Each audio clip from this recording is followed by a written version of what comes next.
Hey, what's up guys? Welcome back to Tech Beans, and this is the camera comparison between the Pocophone F1 and the Redmi Note 7. This has been my most requested comparison to date. The Pocophone F1 was last year's best bang for the buck phone. A lot of tech reviewers praised not only its performance, but also its amazing camera. Now the Redmi Note 7 just came out with a 48 megapixel camera, something that is quite mind-blowing coming from a $150 phone. Is it actually any good? Or is it all fake? But the question really is it actually better than the Pocophone F1? Well, we're about to find out. By the way, my channel is focusing heavily into bang for the buck smartphones just like this, and even do comparisons. So if you're into that, just subscribe and hit the bell icon so that you don't miss any of my great content. And without further ado, let the battle begin. No.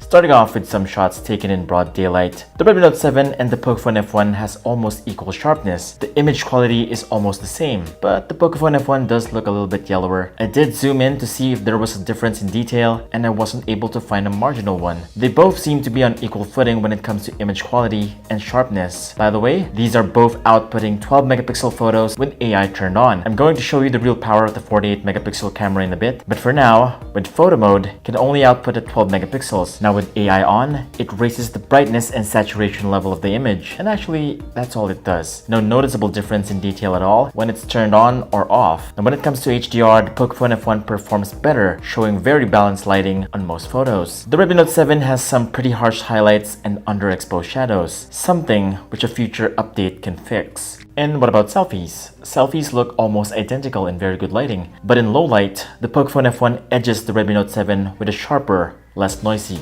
image. Now when it comes to low light, this is where the Redmi Note 7 flexes its muscles and distances itself from the Pocophone F1. The Redmi Note 7 just captures more detail, has better contrast and punchier colors. In other words, it's more pleasing to look at compared to the Pocophone F1. Although the Pocophone F1 still can produce a very decent image at night. Actually, it has a much better dynamic range and has better control of lighting. The Redmi Note 7's highlights is mostly overexposed, but with the new update, the Redmi Note 7 is now equipped with night mode, the same exact one from the Mi Mix 3. It's something you can use to bump up the image quality in low light by leaps and bounds. Now both the Pocophone F1 and the Redmi Note 7 have night modes, and I actually got different results with them. Check out this ad right here by cocoichibanya. This was the Redmi Note 7 before the update, and now this is the Redmi Note 7 after the update. That is actually quite the difference, but with just photo mode, you do get an overexposed image with the Redmi Note 7, but on the Pocophone F1, you get a properly well-balanced image with very readable text on the highlights. But now with night mode,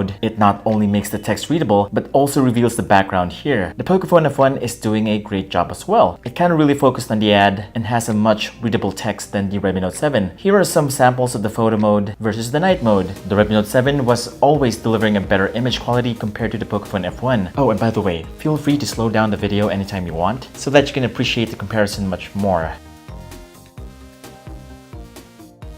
And now, for the highlight of this matchup, the 48 megapixel camera of the Redmi Note 7. This will only work if you enable it in Pro mode. The output, of course, is a true 48 megapixel image, which has a dimension of 8000 by 6000. Now the regular photo mode will only output 4000 by 3000 image. And right here is a 12 megapixel photo from the Pocophone F1 and the 48 megapixel photo from the Redmi Note 7. Now when we zoom in a bit, you can really see the details coming from the Redmi Note 7. Now when we zoom in 4 times, the Redmi Note 7 still retains the details, as you can see right here. Impressive, huh? This is actually very useful when zooming in through text. Double zooming this will result into this. You kind of notice the difference, right? The Pocophone F1 just losing a whole lot of sharpness, and going in ×4, the Redmi Note 7 just wins this hands down. That is the power of the 48 megapixel, my friends.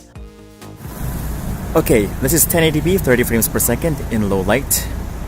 I'm in BGC here in the Philippines. Okay, I'm just gonna do a quick walk right here. Just test out the stabilization in both phones. So far, the stabilization is good on 30 frames per second. I will test out 60 frames per second in a bit. And from what I'm seeing right here, the noise level on the Redmi Note 7 is just tremendous. It's not so noticeable here on the Pocophone F1. Let me just pan over here. Yep, the Pocophone F1 does look cleaner compared to the Redmi Note 7. There is just so much noise and grain on the Redmi Note 7.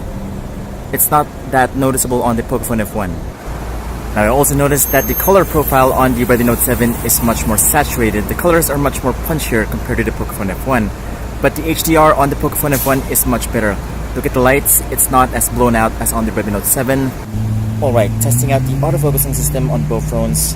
Just point here, right back again to the leaves, and back again to the floor. And it looks like the Pocophone F1 has a much smoother autofocusing system. The Redmi Note 7 looks to be focus hunting right there. As you can see, it's struggling to focus on the subject. Now the great thing about the Pocophone F1 is that it has 4K at 30 frames per second, and the Redmi Note 7 does not have that. It only maxes out at 1080p at 60 frames per second. Just as you can see right here, you just walk right here, walk right here. And the advantage of 4K is that you can get more details when zooming in. But for smoother video, it is the Redmi Note 7 that win this. And here's the selfie video at night, 1080p 30 frames per second. And there's no doubt about it, the Pocophone F1 wins here by a mile. My face looks a lot sharper compared to the Redmi Note 7. The Redmi Note 7 has a really bad selfie camera. I look so much better on the Pocophone F1 compared to the Redmi Note 7. And that's pretty much it. Alright, now for some daylight shots. This is outdoor, 1080p 30 frames per second. Let me just pan over here, and let me just walk over here. And as you can already see, the Pocophone F1 has much better dynamic range. On the Redmi Note 7, look at the building right there. It is blown out. Not like on the Pocophone F1, everything is well balanced. And yes, we can't forget about closing up on subjects. Here is a bunch of leaves, and as you can see, the focusing on the Redmi Note 7 is not really good, even in daylight. The Pocophone F1 seems to be the better video capable phone here, but in terms of color, the Redmi Note 7 takes it here. Everything looks livelier on the Redmi Note 7 because of the punchy colors. In comparison, the Pocophone F1 looks kinda dry. Yeah. And now for the outdoor selfie video in daylight. It looks like both phones look very similar. Pan over here. HDR wise, color wise, they're both pretty much the same. And they both sport the same level of beautification. Yep, pretty much the same in daylight. There you go. I've actually tried out the Google Pixel 3 camera app on both phones. Yes, both support Camera 2 API out of the box, so I was able to install it. I would highly suggest you use this if you want quick photos at night and in daylight that has a lot of super bright lights. The camera mode is much better than the one on the stock camera app, but don't bother with the night sight on the Google Cam. The Mi Mix 3 night mode is much better. It's brighter and has more details. Overall, I think the Redmi Note 7 is the better photo shooter, and with access to the Mi Mix 3 night mode and even Pixel 3's own Google camera, you are bound to get great photos with this, just not great videos. The video quality is just crappy right now on the Redmi Note 7. I hope they do update it soon, but if you want the best overall well-balanced shooter, it is the Pocophone F1. The optimization on its camera is just at its peak. It is stable and very usable. You will not go wrong with the Pocophone F1, especially with that mammoth of a Snapdragon 845 flagship processor. If the Redmi Note 7 did not impress you here, just wait for the Redmi Note 7 Pro that has the latest Sony IMX586 sensor, expected to be far better than the Samsung GM1 on the Redmi Note 7 right here. Let's just hope it is, as I will be doing a camera comparison between the two when it comes out. So be sure to subscribe and hit the bell icon so that you don't miss it. This is Vince Domingo from TechBeans, and I'll see you on the next video.